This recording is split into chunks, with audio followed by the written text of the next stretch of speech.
Russia Ukraine യുദ്ധം പൊട്ടിപ്പുറപ്പെട്ടതോടെ റഷ്യയുടെ വിമലഹൃദയ പ്രതിഷ്ഠയുമായി ബന്ധപ്പെട്ട ഫാത്തിമ രഹസ്യം പൂർത്തീകരിക്കപ്പെട്ടോ എന്ന ആശയക്കുഴപ്പങ്ങൾ വിശ്വാസികൾക്കിടയിൽ ഏറെ ചർച്ചകൾക്ക് കാരണമായിക്കൊണ്ടിരിക്കുന്ന പശ്ചാത്തലത്തിലാണ് നിർണായക പ്രഖ്യാപനവുമായി വത്തിക്കാൻ രംഗത്ത് വന്നിരിക്കുന്നത്.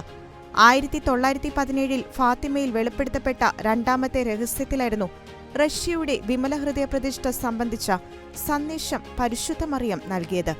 ലോകമെങ്ങുമുള്ള കത്തോലിക്ക ബിഷപ്പുമാരോട് ചേർന്ന് മാർപ്പാപ്പ തന്നെ റഷ്യയുടെ വിമലഹൃദയ പ്രതിഷ്ഠ നടത്തണം എന്നായിരുന്നു അമ്മയുടെ സന്ദേശം.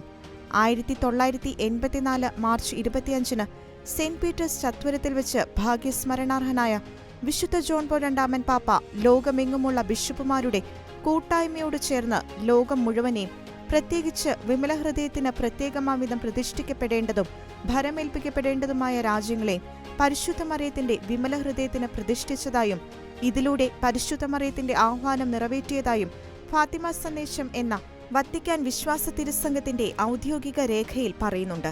എന്നാൽ പരിശുദ്ധ മറിയം ആവശ്യപ്പെട്ട പ്രകാരമുള്ള റഷ്യയുടെ പരസ്യമായ വിമലഹൃദയ പ്രതിഷ്ഠ നടന്നില്ല എന്നായിരുന്നു പരക്കെ ഉയർന്ന വിമർശനങ്ങൾ.